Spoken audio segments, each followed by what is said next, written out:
নমস্কার, Rishibani institute of Vedic অ্যাস্ট্রোলজির পক্ষ থেকে স্বাগত জানাই আজকের জ্যোতিষ আলোচনায়। আমি শান্তনু আপনাদের সঙ্গে। আলোচ্য বিষয় 2026 এবং বেশ কিছু কথা। সময় এগিয়ে চলে। এই সদ্যই শুরু হয়েছিল 2025, চোখের সামনে শেষ হয়ে গেল। কালের আবর্তে শুরু হলো 2026। ঝড়ের মতো দ্রুত গতিতে এগিয়ে চলেছে সময়, দিন কাটতে লাগছে না সময়। এই সময়ের মধ্যেই আমরা করে চলেছি প্রচুর কাজ, পেয়ে চলেছি বেশ কিছু বিষয়, আবার হারিয়েও চলেছি বেশ কিছু বিষয়। এই পাওয়া না পাওয়া, হারিয়ে যাওয়া, এর ফলে তৈরি হয় বেশ কিছু সংশয়। 2025-এও আমরা এই ধরনের সংশয় অতিক্রম করেছি। 2026-এও কিন্তু এই ধরনের বেশ কিছু সংশয় রয়েছে। প্রত্যেকটি রাশি, প্রত্যেকটি লগ্নের মানুষ, তাদের জন্য যেমন কিছু পজিটিভিটি সাজানো রয়েছে, ঠিক তেমনভাবেই বেশ কিছু নেগেটিভিটিও কিন্তু সাজানো রয়েছে। যদি বিষয়গুলো কিছুটা আন্দাজ করা যায়, তাহলে কিন্তু পরিকল্পনা করা অনেক বেশি সহজ হয়। যদি আমরা একটা টাইম ফ্রেম ক্রিয়েট করতে পারি, যে টাইম ফ্রেম অনুযায়ী ভালো সময়, খারাপ সময়ের একটা আন্দাজ আমাদের কাছে থাকে, কিছুটা সাবধান তো আমরা হতেই পারি। আর তার জন্যই আজকের আমাদের এই ভিডিওটি। 2026-এর পাঁচটি ভয়, সঙ্গে মিথুন রাশি, কালপুরুষের তৃতীয় রাশি। সবচেয়ে বড় সমস্যা এরা ডিসিশন নেওয়ার আগে ভীষণভাবে দুশ্চিন্তাগ্রস্ত হয়ে পড়ে। কি চাই কি চাই না, এটাকে আইডেন্টিফাই করা মিথুনের জন্য কঠিন হয়ে দাঁড়ায়। কখনো প্রবল আত্মবিশ্বাসে বলীয়ান মিথুন রাশি বা লগ্নের মানুষ, কখনো তারাই কিন্তু ভুগতে শুরু করেন অস্তিত্ব সংকটে। এই মিথুন রাশি বা লগ্নের মানুষ, এদের এই দ্বিমুখিতা, এটাই কিন্তু এদের সবচেয়ে বড় দুর্বলতা। আর এই যে পরিবর্তনশীল মানসিকতা, এটাই এদের সবচেয়ে বড় পাওয়ার। যাই হোক না কেন, 2026 মিথুন শুরু করবেন নিজের ওপরে বক্রী বৃহস্পতির প্রভাব নিয়ে। ফলে কিছু স্ট্রিক্ট স্ট্রং ডিসিশন এটা কিন্তু মিথুন নেবেন, এবং এই স্ট্রিক্ট ডিসিশন মিথুন রাশি বা লগ্নের মানুষদের জীবনকে অনেকটাই পরিবর্তিত করে দেবে। মিথুন রাশি, মিথুন লগ্নের মানুষদের ক্ষেত্রে অর্থনৈতিক সৌভাগ্য, এক্ষেত্রে আমরা উন্নতি দেখতে পাবো। অনেক না পাওয়া বিষয়, সেটা কিন্তু মিথুন পাবেন। কিন্তু তারই সঙ্গে সঙ্গে প্রথম ভয় মিথুনের, শরীর কিন্তু বছরের প্রথম থেকেই কিছুটা খারাপ হতে পারে, রয়েছে অপারেশনের সম্ভাবনাও। একই সঙ্গে বছরের প্রথম দিকেই ফেব্রুয়ারি, মার্চ, এই দুটি মাস বাবার শরীর স্বাস্থ্য নিয়ে বেশ কিছু ভয়, সেটা কিন্তু মিথুনকে ফেস করতে হবে। বাবার শারীরিক অবস্থার অবনতি ঘটার সম্ভাবনা, তার কারণে অর্থনৈতিক প্রেশার, এটাও কিন্তু মিথুনকে ফেস করতে হবে। মিথুন রাশি বা লগ্নের অনেক মানুষ, তারা কিন্তু পিতা কিংবা পিতৃতুল্য কোনো ব্যক্তির শারীরিক অবস্থাজনিত কারণে প্রাণ সংশয় নিয়েও ভয় পেতে পারেন। তবে খেয়াল রাখতে হবে, যদি মার্চ মাস অতিবাহিত হয়, তাহলে কিন্তু এই ভয় আপনারা কাটিয়ে উঠতে পারছেন, এ বিষয়ে কিন্তু কোনো সংশয় নেই। 2রা এপ্রিল থেকে 11ই মে, অর্থাৎ এপ্রিল এবং মে মাসের মাঝামাঝি পর্যন্ত সময়, এটা কিন্তু মিথুন রাশি বা লগ্নের মানুষ, তারা কর্ম সংশয়ে ভুগবেন। এই সময় কর্ম পরিবর্তনের প্রয়োজনীয়তা তীব্রভাবে সৃষ্টি হবে। বহু মিথুন রাশি বা লগ্নের মানুষ, তারা চাকরি বাকরি ছেড়ে অন্য পেশায় আগ্রহ পোষণ করবেন। স্বনিযুক্তি পেশা হতে পারে, সেটা ব্যবসা হতে পারে, কিন্তু পেশা পরিবর্তনের মানসিকতা এটা মিথুনের ক্ষেত্রে থাকবে, অবশ্যই থাকবে। অর্থনৈতিক ক্ষেত্রে বেশ উন্নতির সংযোগ এটা মিথুনের ক্ষেত্রে রয়েছে, এবং তার কারণে পেশা পরিবর্তনের প্রয়োজনীয়তা, এটাও কিন্তু মিথুন উপলব্ধি করতে পারেন। মিথুন রাশি, মিথুন লগ্নের মানুষদের একাকী জীবনে কোনো একজন সঙ্গী, সাথী ইত্যাদি আসার একটা সম্ভাবনা থাকবে, এবং এই মানুষটিকে চয়ন করার ক্ষেত্রে যদি মিথুন ভুল করে ফেলেন, তাহলে কিন্তু বাকি জীবন বেশ কিছুটা কষ্ট, পরিশ্রম ইত্যাদির মধ্যে কাটাতে হবে। আর এই কষ্ট, পরিশ্রম ইত্যাদি থেকেই সৃষ্টি হবে তৃতীয় বা চতুর্থ ভয়। মিথুন রাশি বা লগ্নের মানুষদের কিন্তু একটা মানসিক অস্থিরতা সৃষ্টির সম্ভাবনা এটা রয়েছে। ভুল মানুষের সঙ্গে প্রেম সম্পর্কে জড়িয়ে গিয়ে অশান্তিতে পড়তে পারেন মিথুন রাশি বা লগ্নের মানুষরা।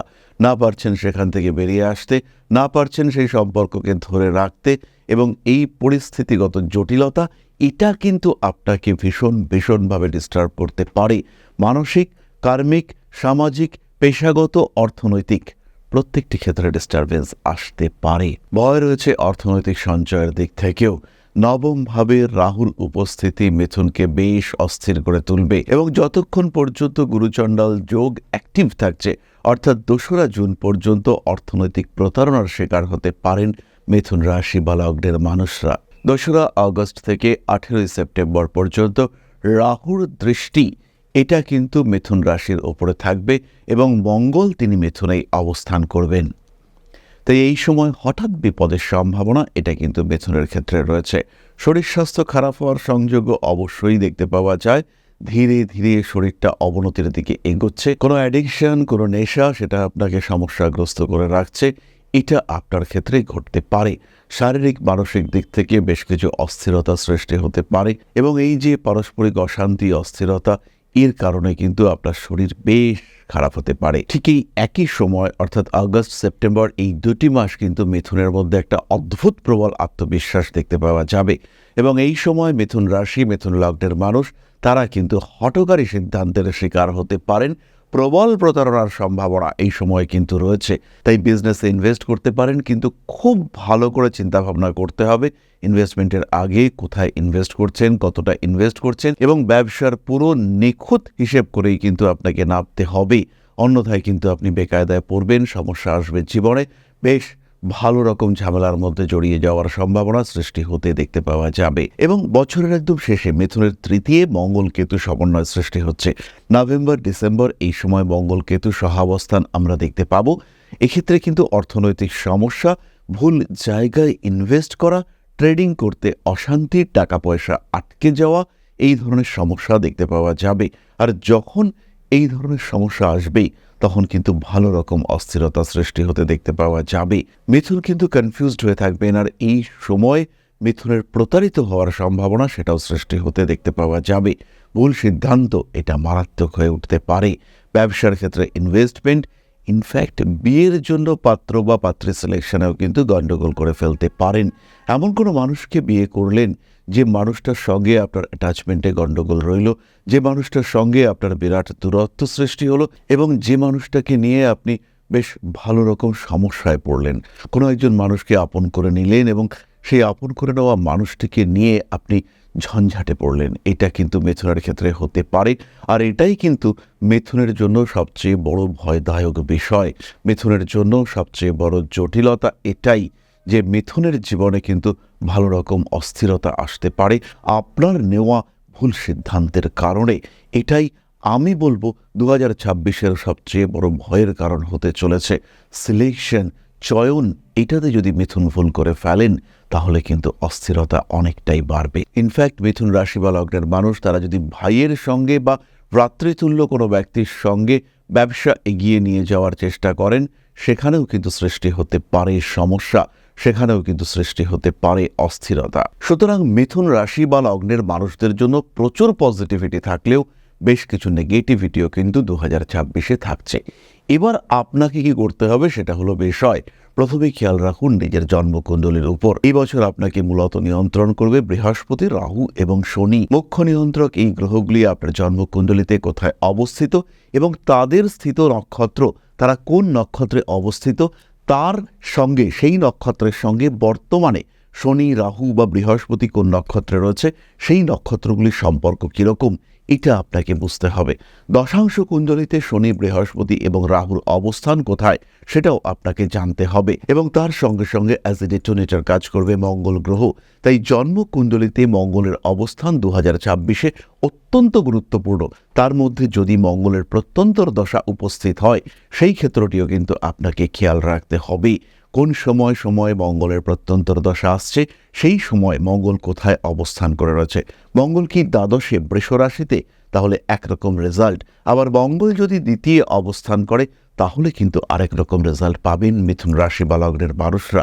খেয়াল রাখতে হবে মঙ্গলের অবস্থান কিন্তু ঘটনার গুরুত্বকে নির্দেশ করবে, কিন্তু ঘটনাকে নির্দেশ করবে শনি, রাহু এবং বৃহস্পতি। নবমে রাহু, দশমে শনি, এরা কিন্তু আপনার কার্মিক জীবনকে সম্পূর্ণ নিয়ন্ত্রণ করবার চেষ্টা করবে এবং তার সঙ্গে সঙ্গে আপনার নেওয়া প্রত্যেকটি সিদ্ধান্ত, প্রত্যেকটি চয়ন, সেখানেও কিন্তু রাহুর একটা প্রভাব দেখতে পাওয়া যাবে। তাই আমাদের প্রথম কাজ এই প্রভাবকে নিয়ন্ত্রণ করবার চেষ্টা করা। রাহুর প্রভাবকে নিয়ন্ত্রণ করবার জন্য নিজের জন্মকুণ্ডলিতে বৃহস্পতির বলবত্তা অনুযায়ী আমাদের স্টেপ নিতে হবে। সেই ক্ষেত্রে কিন্তু জীবনের প্রত্যেকটি ভুলকে আমরা কিছুটা হলেও নিয়ন্ত্রণ করতে পারবো। শাস্ত্রে রয়েছে নিয়তিকে নবাধ্যতে, অর্থাৎ নিয়তিকে তো খণ্ডন করা যায় না, কিন্তু কিছুটা হলেও পরিবর্তন করা যায়। অভ্যাসগত ক্রিয়াকলাপের মাধ্যমে আমাদের অদৃঢ় ভাগ্যকে আমরা অবশ্যই পরিবর্তন করতে পারি, সংযমিত করতে পারি, সংযত করতে পারি এবং সেই ক্ষেত্রে আমাদের ভাগ্যের উপরে কিছুটা হলেও নিয়ন্ত্রণ এটা কিন্তু আমরা কায়েম করতে পারি। আর সেই উদ্দেশ্যেই আমাদের আজকের এই ভিডিওটি করা। খেয়াল রাখবেন, যারা এই ভিডিওগুলি দেখেন তাদের কিন্তু ধীরে ধীরে জ্যোতিষের প্রতি আগ্রহ বাড়তে শুরু করেছে। জ্যোতিষ সম্পর্কে যদি আপনার আগ্রহ বাড়তে থাকে, জ্যোতিষ যদি আপনার আগ্রহের বিষয় হয়, ভর্তি হয়ে যান জ্যোতিষ ক্লাসে। এই শাস্ত্র বদলে দেবে আপনার জীবন দর্শন, আপনার ভাবনা, আপনার চেতনা। আর বাংলা ভাষায় জ্যোতিষ শিখতে চাইলে একমাত্র ক্ষেত্র হলো Rishibani. Rishibani institute of Vedic astrology জ্যোতিষ শিক্ষার একমাত্র প্রতিষ্ঠান, জ্যোতিষ শিক্ষার সক্রিয় প্রতিষ্ঠান এবং বাংলা ভাষায় শ্রেষ্ঠ প্রতিষ্ঠান। বেস্ট ফ্যাকাল্টি, সায়েন্টিফিক কারিকুলাম, সঠিক পরীক্ষা ব্যবস্থা, প্রপার রেজিস্ট্রেশন। সুতরাং ঋষিবাণী এক এবং একমাত্র, এখানে কোনো সংশয় নেই। তাহলে এবার আমরা চলে আসবো নক্ষত্রিক আলোচনা প্রসঙ্গের। প্রথম নক্ষত্র মৃগশীর্ষা। মৃগশীর্ষা নক্ষত্রের প্রথম কাজ হলো সেভিংস। 2026 হলো সঞ্চয়ের বছর। টাকা পয়সা, স্বর্ণ, রৌপ্য ইত্যাদিতে ইনভেস্ট করতে পারেন, জমি জায়গায় ইনভেস্ট করতে পারেন। তবে জমি জায়গায় ইনভেস্ট করবার আগে অবশ্যই পেপারস দেখতে হবে। ওখানেই কিন্তু লুকিয়ে রয়েছে সবচেয়ে বড় ভয়। হাতে টাকা থাকাটাই সবচেয়ে বড় সংশয়ের কারণ। টাকা পয়সা নষ্ট হওয়ার পূর্ণ সম্ভাবনা রয়েছে, আর সেই টাকা যদি নষ্ট করে ফেলেন, পুনরুদ্ধার এটা কিন্তু হবে না। তখন বারবার মনের মধ্যে প্রশ্ন আসবে, কেন ফেললাম টাকা, কেন দিলাম টাকা, কেন ইনভেস্ট করলাম টাকা। কিন্তু এমন জায়গায় ইনভেস্ট করুন যে ক্ষেত্রটি সম্পূর্ণ সিকিউরড, অন্যথায় কিন্তু সমস্যায় পড়বেন এবং প্রবল সমস্যার মধ্যে পড়ার সম্ভাবনা রয়েছে। সেভিংস বাড়ান, মানুষের সঙ্গে অকারণ বন্ধুত্ব, সখ্যতা অ্যাভয়েড করে চলুন। তার সঙ্গে সঙ্গে আগুন ইত্যাদি থেকেও কিছুটা দূরে থাকার চেষ্টা করুন। বিপজ্জনক কাজ এড়িয়ে চলার চেষ্টা করুন। মৃগশীর্ষা, সমস্যা বিরাট কিছু থাকছে না। পরবর্তী নক্ষত্র আর্দ্রা। আর্দ্রা নক্ষত্রের কিন্তু সম্পর্কজনিত ভয় থাকছে। বাবা মা এদের শরীর স্বাস্থ্য নিয়ে অল্প বিস্তর ভয় থাকছে। তার সঙ্গে সঙ্গে প্রতারিত হওয়ার ভয় এটাও কিন্তু অনেকটাই বেশি। কিন্তু মানুষের বুদ্ধির দ্বারা, দুষ্ট বুদ্ধির দ্বারা প্রভাবিত হতে পারেন। এই ক্ষেত্রে কিন্তু অর্থনৈতিক হানির সম্ভাবনা রয়েছে, তাই সাবধান হতে হবে। বড় ইনভেস্টমেন্ট, বড় ভাবনা দরকার নেই, অপেক্ষা করুন সময়ের জন্য। ইনভেস্ট করতেই পারেন, সেটা যেন কোনোভাবেই আপনার সঞ্চিত অর্থ বা আপনার পুঁজিকে নষ্ট না করতে পারে, এই বিষয়টি দেখে আপনারা অবশ্যই ইনভেস্ট করতে পারেন। পরবর্তী নক্ষত্র পুনর্বসু। সন্তানের শরীর স্বাস্থ্য নিয়ে অল্প বিস্তর সংশয় রয়েছে। বছরের প্রথম দিকেই এই সংশয় কিন্তু রয়েছে পুনর্বসুর ক্ষেত্রে। সন্তান কথা শুনছে না, আপনার সঙ্গে মতের অমিল হচ্ছে, দূরত্ব বাড়ছে, এই সমস্যার মধ্যে আপনি পড়তে পারেন। এই অস্থিরতা, এই অশান্তি আপনার জীবনে সৃষ্টি হতে পারে। পুনর্বসু নক্ষত্রের মানুষদের ক্ষেত্রেও কিন্তু ফিনান্সিয়াল স্ট্রেস কিছুটা থাকতে পারে এবং এই ক্ষেত্রে অতিরিক্ত ভরসা, মানুষকে বিশ্বাস করে ব্যবসা ছেড়ে দেওয়া, এখান থেকে কিন্তু ভয় সৃষ্টি হতে পারে। পুনর্বসু নক্ষত্রের মানুষরা যারা বছরের শেষের দিকে প্রেমে পড়বেন, তাদের ক্ষেত্রেও একটু খেয়াল রাখতে হবে, সেখান থেকেও কিন্তু অস্থিরতা সৃষ্টি হতে পারে। তাই প্রেমের জন্য বছরের প্রথম দিকটা যথেষ্ট ভালো, কিন্তু বছরের শেষের দিকে প্রেম, রিলেশনশিপ ইত্যাদি ক্ষেত্র থেকে সমস্যা সৃষ্টি হতে পারে। তাই সাবধানতা, সচেতনতা অবশ্যই অবলম্বন করতে হবে, না হলে কিন্তু সমস্যা সৃষ্টি হতে পারে।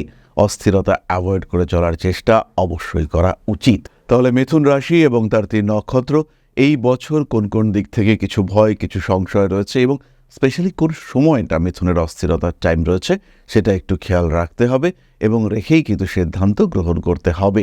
বেশ কিছু গ্রহযোগ আমরা এই বছর দেখতে পাবো। সমস্যা রয়েছে সেই সমস্ত গ্রহযোগের ক্ষেত্রে। এই গ্রহযোগগুলি কিন্তু আপনাদের জীবনে অস্থিরতা ডেকে আনতে পারে। সেখান থেকে নিজেদেরকে মুক্ত রাখার চেষ্টা, নিজেদেরকে ভালো রাখার চেষ্টা, এটা অবশ্যই করতে হবে এবং তবেই কিন্তু আপনারা ভালো থাকতে পারবেন।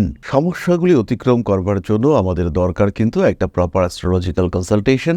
তার জন্য আপনারা সরাসরি সংযুক্ত হতে পারেন ঋষিবাণীর সঙ্গে।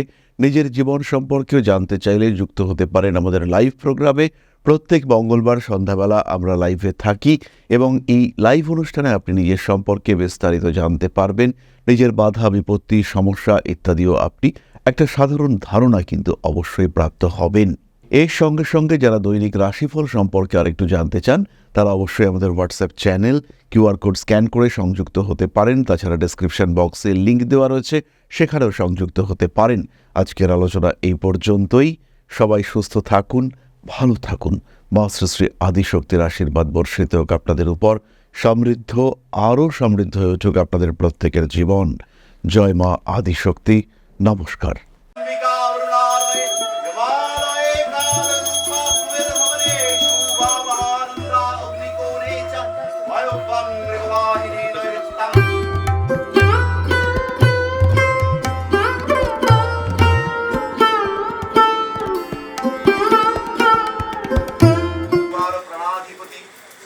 दक्षिणा कालिका परिषदाय स्वाहा।